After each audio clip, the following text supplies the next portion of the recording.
The dust never settled in what used to be called home. The wind carried it everywhere, making people cough and covering everything in a thick gray layer. New Haven wasn't much of a haven anymore, just a few broken buildings surrounded by metal walls that barely kept the monsters out. Jerome Washington had been leading these people for 3 years now, ever since the old leader died from the sickness. He was a tall man with tired eyes who had to make choices no person should ever make. Today was one of those days. The baby wouldn't stop crying. Little Tyrone had been sick for 2 days straight, his tiny body burning hot with fever while he lay in a wooden box that served as a bed. His parents, Maya and David, had died just last week from the same plague that was killing everyone. Now their baby was next. Dr. Keisha Brown knelt beside the makeshift crib, her medical bag open but nearly empty. She had been the settlement's only doctor since the outbreak began, watching good people die because she didn't have enough supplies to save them all. Her hands shook as she touched the baby's forehead again. "The fever's gotten worse," she said quietly, not looking at Jerome. "His temperature is way too high. Even if we had the medicine, I don't think it would help now." Jerome felt his stomach twist. He had hoped against hope that maybe this time would be different, that somehow this innocent child might beat the odds. But hope was dangerous in their world. Hope got people killed when they wasted resources on lost causes. "How long does he have?" Jerome asked, though he already knew the answer from Keisha's expression. "Maybe a few hours. The sickness moves fast in babies." Keisha closed her bag with a soft click. "I'm sorry, Jerome. If we had gotten to him sooner, maybe." "It's not your fault," Jerome said firmly. "You've saved everyone you could save." But saving everyone wasn't possible anymore. They had learned that the hard way. The settlement only had enough medical supplies for maybe 10 more people, and winter was coming. 43 people depended on Jerome to keep them alive, and that meant making impossible choices. The other families gathered around, their faces grim in the dim light of their solar-powered lamps. Old Mr. Patterson held his granddaughter close. Lisa and her twin boys stood by the door, ready to run if the sickness spread. Everyone knew what had to be done, but nobody wanted to say it out loud. "We can't risk it," whispered Tom, one of the settlement's guards. "If the baby dies here, the sickness might spread faster. We've already lost too many people."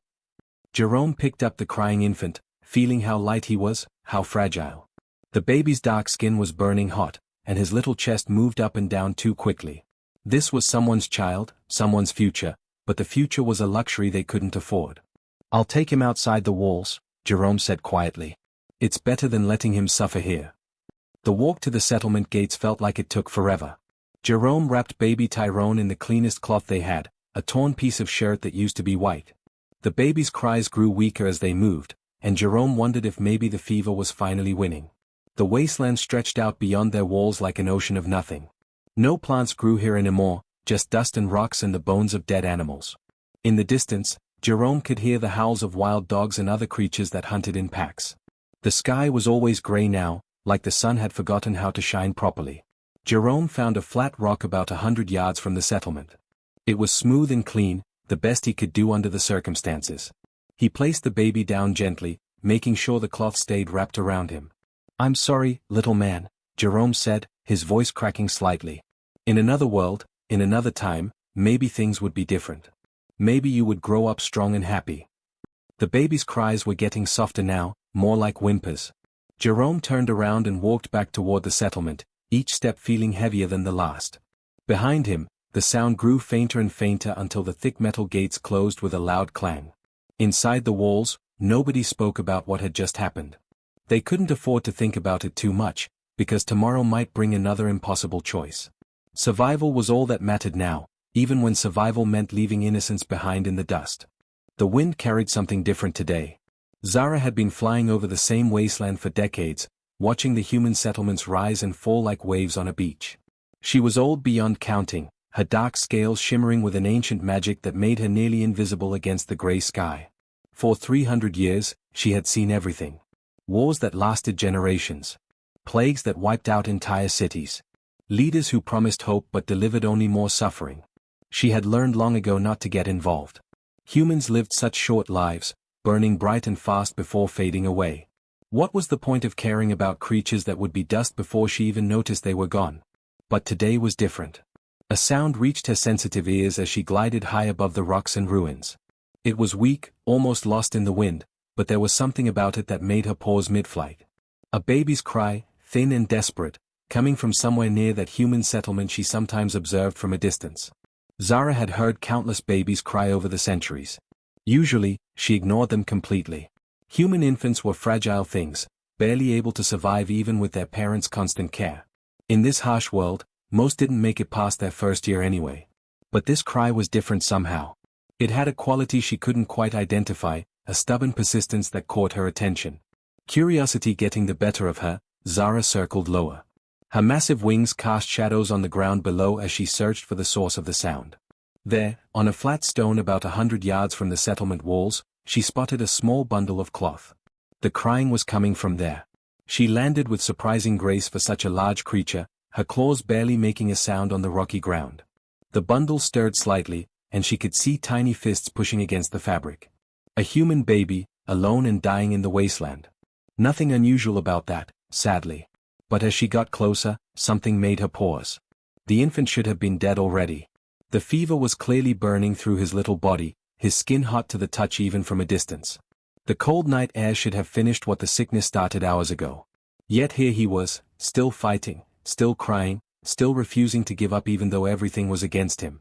Zara tilted her great head, studying the child with golden eyes that had seen empires crumble.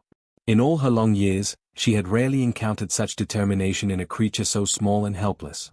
Most adult humans would have surrendered by now, accepting their fate and waiting for death. But this tiny being, barely days old, continued to struggle against impossible odds. Interesting, she rumbled to herself, her voice like thunder rolling across distant mountains. Most of your kind would have given up by now, little one. The baby's cries grew weaker, but they didn't stop. His small chest rose and fell rapidly, each breath a victory against the sickness trying to claim him. There was something almost defiant about the way he moved his tiny fists, as if he was fighting an invisible enemy that only he could see. Zara had witnessed the rise and fall of dozens of human civilizations. She had seen their greatest heroes and their most cowardly villains. She had watched them build magnificent cities and then destroy them in wars over things that didn't matter. Through it all, she had remained distant, observing but never participating in their brief, chaotic lives. But this moment felt different. This dying infant, abandoned by his own kind and left to face death alone, possessed something that even she had to respect. It wasn't intelligence or strength or any of the things that usually impressed her. It was pure, stubborn will to survive, the refusal to accept defeat even when defeat seemed inevitable. Perhaps, she said quietly, you deserve better than this ending. For the first time in 3 centuries, Zara made a choice that would change everything. Instead of flying away and forgetting about another human tragedy, she carefully extended one massive claw toward the bundle. The baby was so small he barely filled her palm, his weight almost nothing compared to the treasures she usually carried. As she lifted him gently from the stone, the infant's cries began to quiet slightly, as if some deep instinct told him that safety had finally arrived. Zara spread her enormous wings, feeling the familiar rush of wind beneath them as she took to the sky. But this time, she wasn't flying alone. Below them, the wasteland stretched endlessly in all directions, a world of dust and death where hope came to die. But high above the ruins, an ancient dragon carried a dying human baby toward her mountain home, driven by something she hadn't felt in centuries. For reasons she couldn't fully explain, she had decided that this particular story wouldn't end in the wasteland. The cave had become home in ways Khalil never could have imagined. Deep inside Dragonspire Mountain, where the stone walls glowed softly with an inner light that Zara had never bothered to explain, 16 years had passed like pages in a book. What started as a desperate rescue had become something neither dragon nor human had expected. Khalil moved through his morning training routine, his body flowing from one position to the next with a grace that would have amazed any human observer. His muscles rippled under skin that held a faint golden shimmer, a sign of the dragon's milk that had sustained him since infancy. At 21 years old, he stood tall and powerful, but his movements held a fluid quality that seemed almost supernatural. Again, Zara commanded from her resting place on a natural ledge. Her massive form dominated the cavern, but Khalil had long since stopped being intimidated by her size. Your left shoulder dropped during that last sequence. In a real fight, that would get you killed. Khalil reset his stance and began the complex series of movements again. These weren't human fighting styles. Over the years, Zara had taught him techniques that combined dragon wisdom with human adaptability, creating something entirely new. His reflexes had grown so fast that he could snatch flies out of the air without thinking, and his strength had developed to the point where he could crack stone with his bare hands. "Tell me about the cities again," Khalil said as he moved through the forms. "The ones that touched the sky." Zara's golden eyes grew distant, seeing things that existed only in memory now. Before the Great Collapse, humans built towers that stretched higher than mountains. Glass and steel reaching toward the heavens, filled with millions of people living and working together. They had machines that could fly without wings, devices that let them speak to someone on the other side of the world instantly. What happened to it all? Khalil asked, though he had heard this story many times before. Something about the rise and fall of human civilization fascinated him, maybe because he had never seen it firsthand. "They grew too fast, too careless," Zara replied, watching his technique with a critical eye. "They poisoned their air and water, fought wars over resources, created weapons that could destroy entire continents. In the end, their greatest strength became their weakness." Khalil paused in his training, wiping sweat from his brow. "What strength?" "Hope," Zara said simply. Even when everything was falling apart, even when the signs were clear that their world was ending, humans kept believing they could fix it. They hoped beyond all reason, beyond all evidence. Most creatures would have accepted their fate and tried to survive. But humans? They kept trying to save everyone, right up until the end. "That sounds foolish," Khalil said, but there was something in his voice that suggested he didn't really believe that. Zara's massive head tilted slightly, studying him with ancient wisdom. "Is it? Your own kind left you to die in the wasteland when you were barely days old. By any reasonable measure, you should have accepted death. Instead, you fought with everything you had, even though you were too young to understand what you were fighting against." Khalil had heard this part of his story before, but it still made him uncomfortable. The idea that other humans had abandoned him, that his own species had given up on him, created a hollow feeling in his chest. Maybe they were right to leave me. Maybe I was already too far gone. Maybe, Zara agreed, but her tone suggested otherwise. Or maybe they were afraid to hope. Maybe they had been disappointed too many times, lost too many people, and couldn't bear the thought of trying to save someone who might not survive anyway. "But you saved me." "I'm not human," Zara pointed out with something that might have been amusement. "I don't have to worry about my heart breaking if I fail. I've lived for centuries. One human infant, more or less, shouldn't matter to me at all." Khalil finished his training routine and sat down on the stone floor, looking up at the dragon who had raised him. "So why did it matter?" Zara was quiet for a long moment, her golden eyes reflecting the soft glow of the cavern walls. When she finally spoke, her voice was softer than usual. "Because in all my long years, I had never seen such determination in something so small and helpless. You refused to give up, even when giving up would have been easier. Even when it would have made sense." "The dragon's milk changed me," Khalil said, looking down at his hands with their faint golden tinge. "I'm not really human anymore." "The milk made you stronger, faster, gave you abilities that normal humans don't possess," Zara agreed. "But it didn't change who you are inside. That stubborn refusal to quit, that unreasonable hope that keeps pushing forward even when everything looks impossible? That's purely human, Khalil. That's what makes your species special, even when they can't see it themselves." Khalil stood up and walked to the cavern entrance, where he could see the wasteland stretching out far below. Somewhere out there were other humans, struggling to survive in settlements like the one that had cast him out.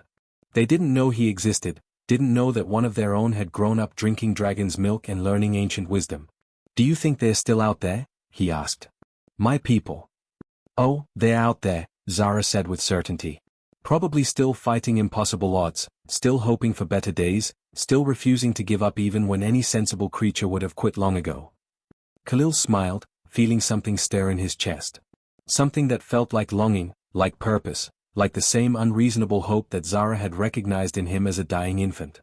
The smoke rising from New Haven could be seen from miles away. Khalil stood on the rocky ridge that overlooked his birthplace, watching the chaos unfold below with eyes that could see details no normal human would notice. The settlement that had cast him out as a dying infant was now fighting for its very survival. The Iron Collective had arrived 3 days ago. These weren't ordinary raiders looking for easy pickings. They were organized, well-armed, and ruthless in their mission to wipe out every human settlement in the wasteland. Their black vehicles surrounded New Haven like hungry wolves, and their fighters moved with military precision that spoke of years of training and countless victories. Through the smoke and dust, Khalil could make out individual faces among the defenders. Jerome Washington, older now and grayer, still commanded from the front lines despite being outnumbered 3-1. Dr. Keisha Brown moved between wounded fighters, her medical bag just as empty as it had been 16 years ago when she couldn't save a fever-sick baby. They won't last another day, Khalil said quietly to himself. The settlement's outer wall had already been breached in 2 places, and the defenders were falling back to their inner defenses. Bodies lay scattered in the dust, both raiders and settlers mixed together in death's equality. For 16 years, he had wondered what he would feel when he finally saw these people again. Anger seemed like the obvious choice. They had abandoned him, left him to die alone in the wasteland when he was too young to even understand what was happening. But as he watched them fighting desperately to protect their families, all he felt was a strange kind of sadness. These weren't monsters who had cast him out. They were just scared people making impossible choices in a world that had forgotten how to be kind. The same desperation that had led them to abandon a sick baby was now driving them to fight against overwhelming odds to save everyone they could. An explosion rocked the settlement as one of the Iron Collective's rockets hit the main building. Khalil saw Jerome stumble and fall, blood streaming from a cut on his forehead. Keisha ran to help him while raiders poured through the breach in the wall, their weapons gleaming in the afternoon sun. That was when Khalil made his decision. He moved down the ridge like liquid shadow, his dragon-enhanced speed carrying him across the rocky terrain faster than any human eye could follow. The years of training with Zara had taught him more than just fighting techniques. He understood battlefield tactics that had been forgotten before most of these raiders were even born. The first group of Iron Collective fighters never saw him coming. They were advancing through the breach in the wall when something hit them like a force of nature. Khalil's fist connected with the first raider's chest armor, and the reinforced steel crumpled like paper. The man flew backward 15 feet and didn't get up. What the hell was that? One of the raiders shouted, spinning around to face this new threat. But Khalil was already moving, flowing between their gunshots like water through a sieve. His hands struck out with precision that would have made Zara proud, each blow calculated for maximum effect. Years of dragon's milk had changed more than just his strength and speed. His bones were denser than normal human bone, his muscles could exert force that should have been impossible for someone his size. When he hit something, it stayed hit.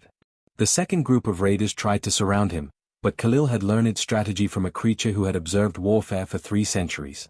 He used their numbers against them, forcing them into positions where they couldn't shoot without hitting each other. His movements were so fast that their eyes couldn't track him properly, and their shots went wide while his strikes found their marks with surgical precision. Jerome Washington watched in amazement from behind the settlement's inner barricade. "Who is this guy?" he gasped, seeing one man turn the tide of a battle that had seemed hopeless just minutes before. "I don't know," Keisha replied, bandaging a wounded defender's arm. "But he's on our side." The Iron Collective had faced many opponents over the years, but never anything like this. Their leaders had built their reputation on overwhelming firepower and superior numbers. They weren't prepared for a single fighter who moved like the wind and hit like thunder. Within 2 hours, the siege was over. The surviving raiders fled in their vehicles, leaving behind weapons and equipment in their haste to escape. The settlement that had been minutes away from destruction was suddenly, impossibly, saved. Khalil stood in the center of the battlefield, surrounded by the bodies of fallen raiders and the grateful stares of people who had given him up for dead 16 years ago. His hood had fallen back during the fight, revealing a face that some of the older settlers recognized even after all these years. Jerome approached slowly, his eyes wide with disbelief. The golden tinge to the young man's skin, the impossible grace of his movements, the strength that had just saved them all, none of it seemed quite human. "I know you," Jerome said quietly, his voice barely above a whisper. "You're the baby we left to die," Khalil finished for him, his voice calm and without accusation. "Yes. I'm that baby." The silence that followed Khalil's words was deafening. Dr. Keisha Brown dropped her medical supplies, her hands trembling as she stared at the young man who had just saved their lives. The baby she had declared beyond saving, the infant Jerome had carried into the wasteland to die, was standing before them transformed into something that seemed almost mythical. "That's impossible," Keisha whispered, her voice barely audible above the settling dust. "You had the fever. You were dying. No one survives that level of infection without medicine, and we didn't have any left." Khalil looked around at the faces surrounding him. Some were curious, others fearful, but all were marked by the same exhausted desperation that had defined life in the wasteland for as long as anyone could remember. These people had spent 16 years believing they had made a necessary but heartbreaking choice. Now they were confronting the reality that their abandoned child had not only survived, but had become their salvation. "I did die, in a way," Khalil said, his voice carrying a strange mix of sadness and peace. The sick baby you left on that stone couldn't have survived another hour. But something else found me out there. Something that saw potential where you saw only hopelessness. Jerome stepped closer, his weathered face showing every one of his 53 years. What found you? Who raised you? A dragon, Khalil replied simply, as if he was discussing the weather. One of the old ones, older than this wasteland, older than the cities that used to exist here. She raised me, taught me, made me into something that could survive in a world that kills hope. The settlers exchanged glances, some skeptical, others awed. Dragons were legends to most humans now, stories told around campfires to children who had never seen anything more magical than a working solar panel. But looking at Khalil, with his golden-tinged skin and impossible abilities, it was hard to dismiss his claim as fantasy. "Why did you come back?" asked Lisa, one of the settlement's guards. "After what we did to you, why would you save us?" Khalil was quiet for a moment, looking out over the settlement that had rejected him. "Because this is where I came from. These are my people, even if they didn't want me. And because someone once told me that hope beyond reason is what makes humans special." Word of the impossible rescue spread quickly through the Wasteland's communication networks. Traders carried the story from settlement to settlement, each telling growing more elaborate with each retelling. A dragon-raised human who could defeat entire armies single-handedly. A warrior who combined ancient wisdom with human determination. A protector who offered hope to communities that had forgotten what hope looked like. Within months, delegations began arriving at New Haven. Representatives from distant settlements that had heard the stories and wanted to see if they were true. They came seeking alliance, protection, and most importantly, proof that the Wasteland's endless cycle of survival and loss could finally be broken. Khalil met with each delegation personally, never claiming to be a savior but always offering practical solutions to problems that had seemed unsolvable. His unique perspective, shaped by both human experience and draconic wisdom, allowed him to see possibilities that others missed. He taught them techniques for purifying water that had been poisoned by industrial waste.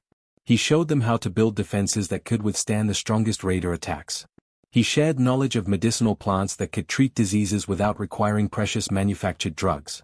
But perhaps most importantly, he reminded them of something they had almost forgotten. Humans were capable of extraordinary things when they worked together instead of merely trying to survive alone. 5 years passed, and New Haven transformed from a struggling settlement into something resembling the cities of old. Not the towering glass and steel monuments that Zara remembered, but a thriving community where children could play without fear and adults could plan for futures that extended beyond next week's meal. Trade routes connected dozens of settlements now, protected by patrols trained in techniques that Khalil had developed. Medical knowledge flowed between communities, preventing outbreaks that would have once decimated entire populations. Most remarkably, the constant warfare between settlements had largely ended, replaced by cooperation and mutual support. High on her mountain peak, Zara watched the lights of the growing city twinkle in the valley below. The baby she had found dying on a stone had become exactly what she had recognized in him from the beginning, a bridge between worlds, a living example of what was possible when hope refused to surrender to despair. The dragon smiled, an expression that would have amazed anyone lucky enough to witness it. For 300 years, she had watched human civilizations rise and fall, each one eventually succumbing to the same patterns of greed, fear, and short-sightedness that had destroyed their predecessors. But this time felt different. This time, they had learned something new. Sometimes the most unlikely circumstances create the most extraordinary outcomes. Sometimes a dying child, abandoned by his own species, can grow up to save them all. Sometimes hope beyond reason is exactly what the world needs to heal. In saving one human infant, Zara had helped save them all. And in a wasteland where death had ruled for so long, life was finally beginning to bloom again.